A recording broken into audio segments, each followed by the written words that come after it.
Hi, welcome to my channel where we question everything. My name is Dieter Vromatsky, and today the topic is Bits and Pieces, the Sabotage of the Kerch Bridge, a significant update. Well, there were two articles coming out. One was from the Grey Zone, and one was from Pepe Escobar. Now, we're first going to talk about the article that was presented on the Grey Zone. And it was apparently a document that was leaked, which contained the information that a representative has drawn up a presentation for senior British intelligence officers to blow up the Crimea Bridge, which is the Kerch Bridge. And well, what we saw is that 6 months later, that bridge was blown up. Now, this presentation was requested by Chris Donnelly, a senior British Army intelligence operative and a veteran high-ranking NATO advisor. This presentation was produced by Hugh Ward, a British military veteran. And when Hugh was confronted with the information, he didn't deny it.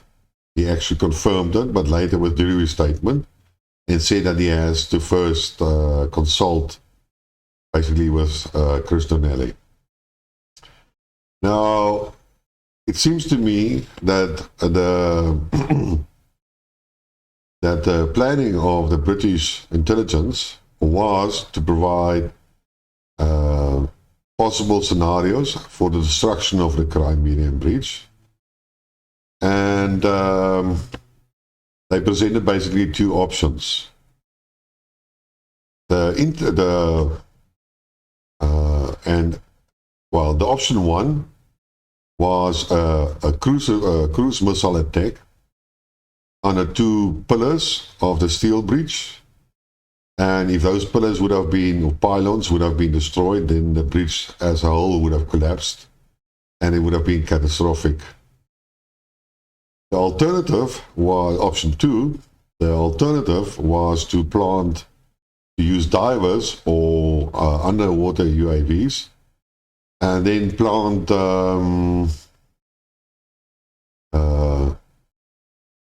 with limpet mines or linear cutting charges, which would target the key weaknesses and design flaws in the bridge, which again is referring to the pylons, which are especially thin, in order to allow the free flow of the water, and therefore provide minimum resistance.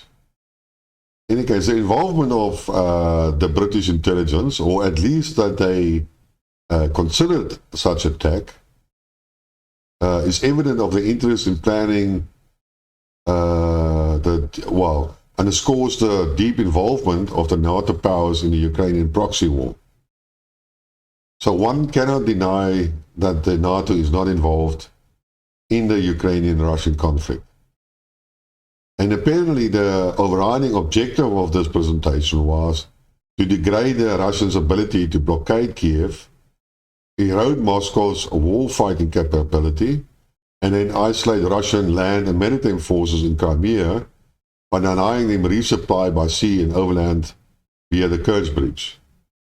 While we know that there is now a land bridge, since the Russia have captured at the start of the SMO, the Kherson region and Sabotage, and thereby liberated Mariupol. So there is alternative routes that the Russians could have used. So I believe the significance of the Crimea Bridge at this stage, say 6 or 8 months later, is not that critical anymore. But it's still a symbol of Putin's presidency and a huge achievement in terms of engineering and construction capability. And the Ukrainians have always indicated that they were planning or wanted to destroy the bridge. Now, apparently this presentation presentation has been forwarded to some prominent person in Lithuania. And we all know how Lithuania feels about the Russians and the Ukrainian conflict. And one could assume that they have passed on to Ukrainian leadership. Now, it seems to me also that whatever they planned had no regard for any civilian casualties. So they didn't really consider what effect it will have and whether any innocent people would have killed. Well, the sabotage have progressed, well, has taken place.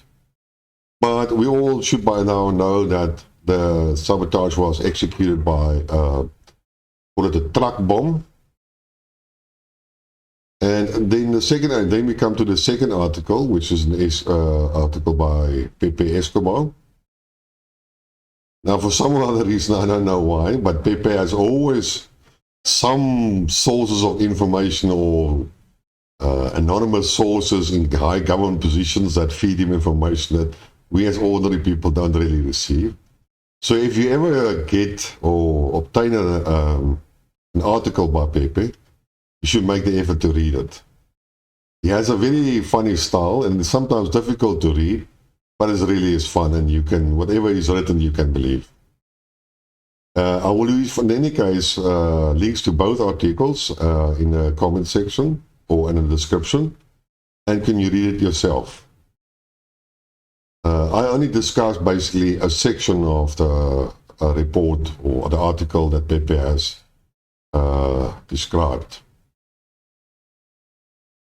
So, well, according to the Pepe, Russian intel leaked crucial info to the military correspondent, Alexandra Kots. And basically what he was told that the cargo was ordered by a Ukrainian citizen. The explosives were packed in 22 pallets in rolls of film and a plastic wrap. And then was shipped from Bulgaria to the Georgian port of Poti. And afterwards, the cargo was loaded into a truck with a foreign license plates and proceeded overland to Armenia.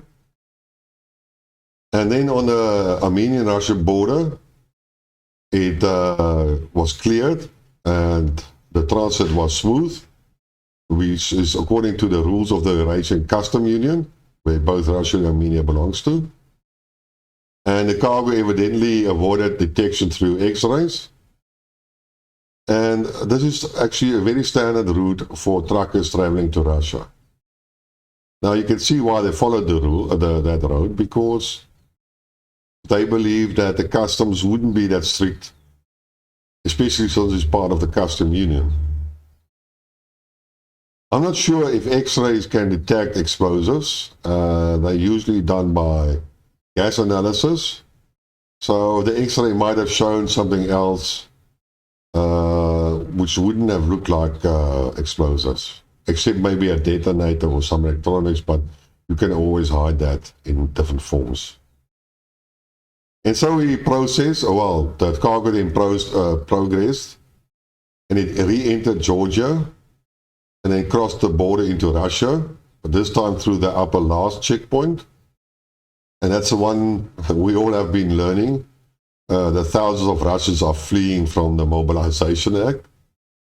And at the end of the day, the truck ended up in Armavir, where the cargo was transferred to another truck. And this truck, this new truck, was under responsibility of the driver, who actually died in the explosion. And his name was called Mayer Yuzubor. Yeah, I got difficult with these Russian names. And then they entered the Crimean Bridge from the Russian mainland. Now, apparently, according to the report, the transport from Armenia to the delivery address in Simferopol should have happened on the 6th or 7th October, which was timed with the birthday of Putin on the Friday of the 7th. But for some other reason, that didn't happen, and it was delayed until the 8th, and that's where we witnessed the explosion. Well, the driver of the first truck, which did the long trip, has already been testifying to the Russian FSB. And he said that Yusupov, the driver of the second truck, wasn't aware of the cargo he was carrying. And so he wasn't aware, he's not the real suicide bomber, but rather a victim, an innocent victim of the sabotage or of the actions. At this stage, there are basically two conclusions that are paramount. The first one, that was not a standard ISIS-style truck suicide bombing, the preferred interpretation in the aftermath of the terror attack. And secondly, the package was certainly took place, or the packaging of the explosive certainly took place in Bulgaria. And as Russian intel has cryptically implied, indicates the involvement of foreign special services. And we should by now be able to identify the culprits. And it wouldn't be too far-fetched to either point the finger at the Americans or the British. And what was quite interesting is that, according to the source, the railway employees told investigators that there was a form of electronic hijacking of the train. Apparently, the people that exit the attack took control of the railway to the train carrying the fuel. Took control of the railway because the train received a command to stop, and this was happening because of a false signal that was received, and the signal basically indicated that the road ahead was busy. So as you can see, the fact that there was a train full of fuel tanks was no coincidence, but it was planned as part of the Sabotage Act. Now, we all know, or we should by now know, that the charges or the truck bomb, whatever you want to call it, exploded on the right lane of the road, which is the far side from the railway. And the damage was only to two sections of the outer lane, and not much of the rest of the bridge. Now, well, I have indicated before that I am an engineer, and from an engineering point, that doesn't really make sense. If I wanted to blow the wall and be the most effective, then I should have had the truck travel on the road lane in the middle. The road lane in the middle is next to the railway line, and if the bomb would have exploded in that sense, and I would have tried to do it right across a pylon, a railway lane pylon, if that's the correct expression, then I could have damaged the pylons on the railway, and I would have damaged the road on the far end or the other side of the bridge. So a bomb explosion in that location would have been a lot more effective than on the driving or exploding it on the outside of the bridge, because there you have only one side effect. Now, according to Pepe, there were some Russian discussions over the weekend, and apparently they thought or believed that about 450 kilograms of explosives was packed inside the road. Whether that is true, and it should have exploded at the same time as the truck, whether that is true, I doubt it. Then if you had a covert operation, you would have used special forces to plant the explosive. First on 450 kilograms of explosive lot, and you should have done it unseen. And if you have done it unseen, then why go to the big elaborate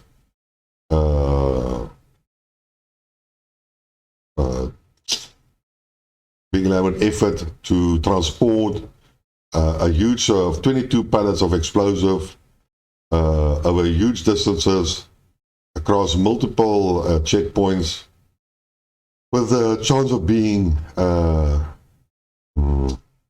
caught out, unless it was just a matter of diverting attention, but I doubt it. If I wanted to plant explosive in the bridge, then I commit to one action or one type of action at one time and try to execute it as best of my ability, and then blow up not the middle of the road, but 6 pylons, all pylons on the 2 road bridges and on the railway bridges. So unfortunately, I cannot support that part of the narrative or the leaked information. Now, according to the source, he believed it was done by the British MI6. And if you look at the report that was obtained by the Grey Zone, that the British were planning an attack on the possible attack and methods on the Kerch Bridge. Well, from April till now, October, that's about 6 months, and I believe there could have been different plans drawn up. So it is not a far-fetched idea to blame the British intelligence. And since Britain is in any case so fanatic of supporting Ukraine, it is quite a believable story. You know, when we talk about it, we always talk about the Americans and we forget all the actors. America has its own interest at heart. It is the king of the mountain. It runs the show. And it's not that, and if you look at all the narratives, it's not that they hate the Russians. That is not what's happening. So in my opinion, although they are determined to maintain their hegemony and have the earmark of destroying the Russian economy and government, I don't see that they are fanatic. But what I do see is that I see Poland, Lithuania, Estonia, Latvia are total fanatics and actually crazy. And one should never forget these 4 entities. And then we have Britain, the small poodle, that wants to, at all costs, gain the acknowledgement and recognition of America as a good lapdog. They might not be fanatic, but they are actually trying to get the attention of America. So one shouldn't forget about these actors. In any case, this is an update, I believe a significant update to the information that's available on the Kerch Bridge, Crimea Bridge type of sabotage. I know we call it sabotage. I don't agree with that. For me, it is still a military target. If Russia can invade Ukraine and bomb Ukrainian civil infrastructure, and we're not talking about the last 2 days of cruise missiles and so on. If they make a war and they destroy cities and buildings and stuff like that, that is a war, an act of war. And the Ukrainians have the same right to retaliate and destroy targets within Russia. So unfortunately, I cannot support or agree with that type of assessment or classification of any of these attacks.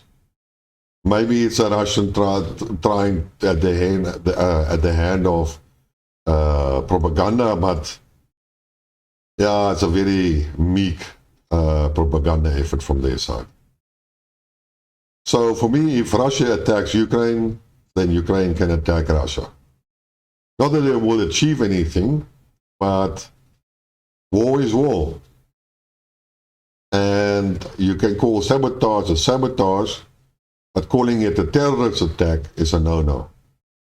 Sorry, it seems to me I've used the wrong English word. I'm talking about terrorist acts. This was not a terrorist act. This was a sabotage act, which is all fine and legal under the rules of and of engagement of war. So I wish people will try not to use the word terrorism. It is a very, you're diluting the meaning of the word. And at the end of the day, the word will become useless if you classify too many actions under it. Well, that's my story for today. And if you liked it, please like the video. Or more so, join the channel, subscribe to it, tell your friends about it. What I'm trying to do is provide an alternative view, not only to the Western narrative, but also to the pro-Russian narrative, which the pro-Russian narrative has is becoming stale and circular. And the more I listen to all the commentators I've been previously listening for the last year or two, or even more, starting to issue statements that I have no information to back it up. And the more I listen, the more questions arise. So until next time, cheers.